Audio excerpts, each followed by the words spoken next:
be of value to you. And I'm going to be doing these trainings weekly is my goal.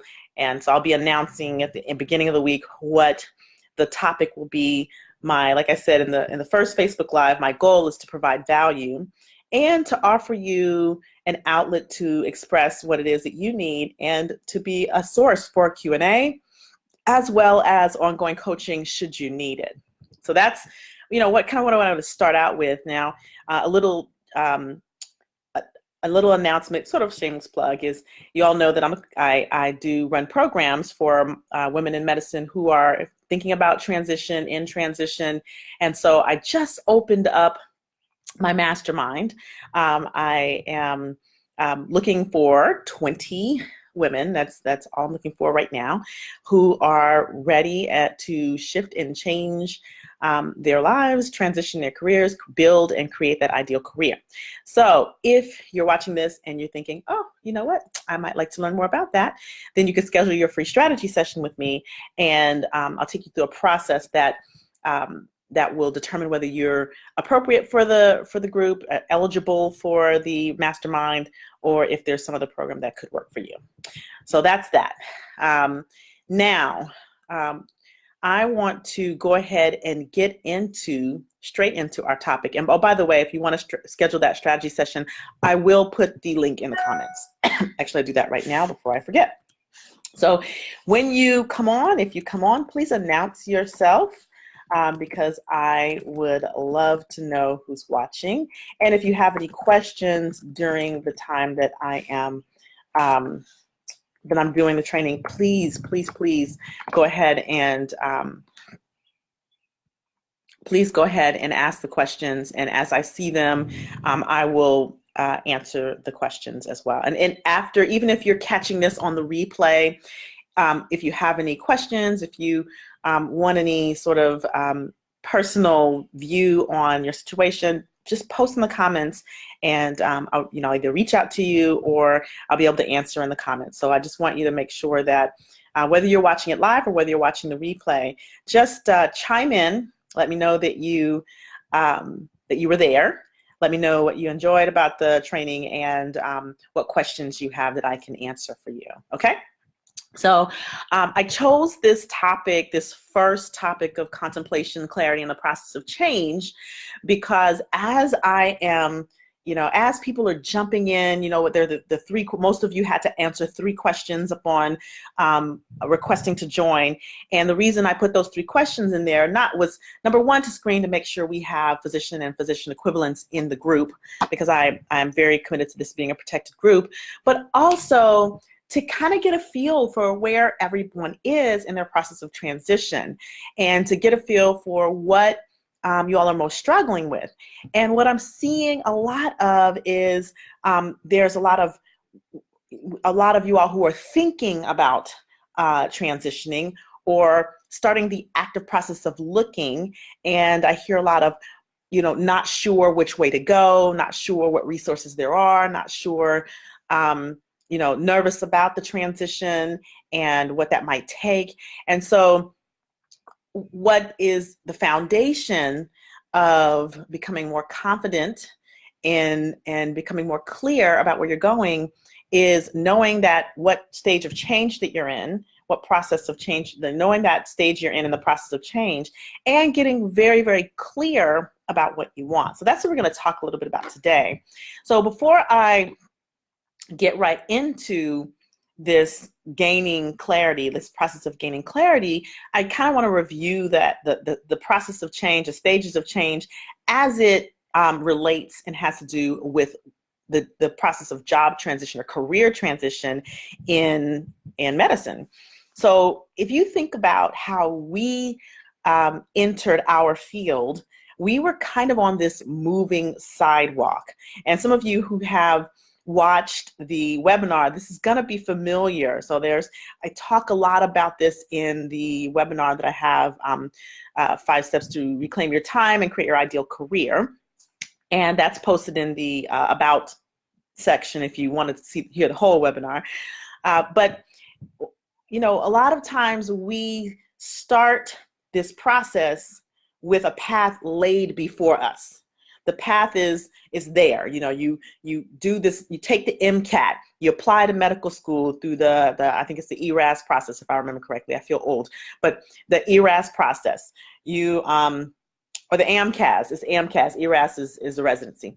So the AMCAS process. You apply to medical schools, you get your secondary applications, you know what to do, you're on the path. So then you get into medical school, and the next 4 years is laid before you. You know, there's no question about what you have to do. Nobody really asks, well, what's your vision of life? What's your vision of practice? It's just like, no, you got to get out of medical school. Like, that's your vision. Then come fourth year, you know, you got your step 1, your step 2, and then come fourth year, your vision is get into residency. And by this time you are thinking, yeah, I know about what specialty I want, but you're not necessarily thinking about even the longer term, like, okay, what's the lifestyle that I want? What is the what is the long-term goal of my career? What is it that I really want from my life? It's just get out of medical school, get into residency. So that's, you know, so then you step off one moving sidewalk as you're applying for the specialty that you want, and then you step onto another moving sidewalk as you get into your residency, and you start that process, because it's another intensive timeline of training. And by the time you get to the end of residency, you had this idea that you wanted to be a doctor, but nobody really asked you what you wanted, what your vision was inside of your career, more so than, you know, what specialty do you want to be? But there's so much more to that than just what specialty, as most of you all are seeing. So we jump into our jobs after residency, or our careers, what looks good, what feels good, not having really assessed what it is that we really envision for our careers and for our lives long term. So, you know, in this way, we're sort of moving along what I would call pre-contemplation, not really knowing that there's a problem. And maybe there isn't a problem, but most time the problem is you haven't really considered what you want, so you're just blindly going into your career because after residency, you just want to get a job. Now, here we are, some years after residency, some it's 4 years. And I've talked to early career physicians who are 3, 4, 5 years out, who are already beginning to think about this transition, all the way to, you know, 10, 12, 20 years out, who are, you know, burned out and wanting to do this transition. And so here we are, you've realized, okay, there's got to be more. And your consciousness is raised to, you know, there's something that's got to give. So you move into this stage of contemplation, right? As a stage of change. Contemplation. What else is there? What else is available? And that's what I'm hearing that where a lot of people in the group are. Now, after the stage of contemplation, you know, once you kind of get clear, and this is the value of the training today, like that getting clarity process. Once you get clear, then you can go into the preparation stage of change. And the preparation is just as important as the action.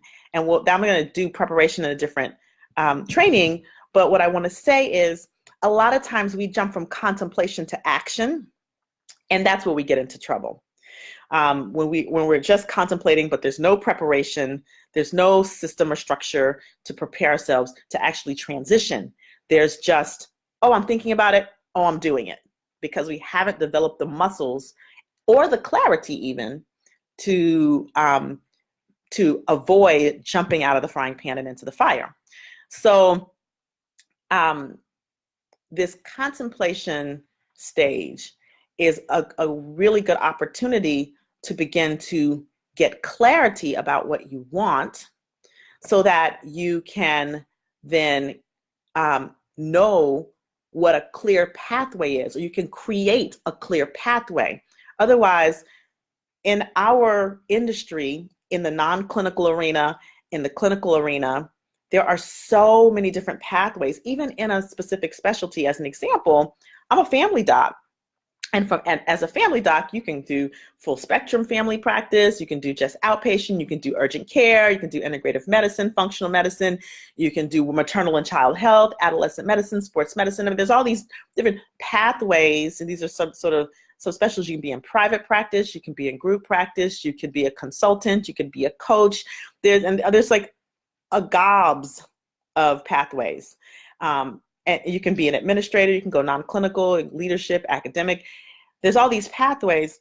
So when you get clear about what you want, you narrow the amount of pathways, and it's not so overwhelming, right? So, you get clear about what you want, and then 1,000 pathways becomes maybe 5 or 6. And then you start to deepen that clarity by looking at what is it that you don't want. And then the 5 or 6 pathways becomes 2 or 3. And then you're starting to really be able to streamline your process of looking at what to do next. And you save yourself energy and time in looking at the resources that are available and the pathways and the structures and things that are available. Okay, so that's the importance of this contemplation phase and getting clarity inside of this particular stage of change. So in terms of the clarity, well, what is it that, how is it that you get that clarity? How is it that you start to know what it is that you want? Well, first of all, you can think back to why you went into medicine in the first place. Why did you choose this industry? Why did you choose the specialty that you chose? And there are a lot of ways to get to the root of what you really want. And so the first thing I always ask when I'm doing my free strategy sessions to really try to pull out the ideal is, if you had it all your way, what would your ideal job look like? What would your ideal career look like? And this is an exercise you can begin to do now. You just take get a piece of paper, write down, what does that ideal look like for you? And be as specific as possible. Be as specific as possible. Now, some of you may be saying, well, isn't that part of the problem? I'm not clear. I don't know what my ideal would look like, right? So then what you do is you start with logistics. You start with the easy stuff. And the easy stuff is, okay, how many days a week do I want to work? What, how many days a week? What are the hours that I want to work? What's the environment that I want to work in? And you look at, who do I want to work with people or alone? Do I, what is the staffing situation? Do I want to be employed or not? Do I want to be in my own gig? Do I want to work from home or do I want to work in a clinic? You start to look at these things, ideally, logistically, what it would look like.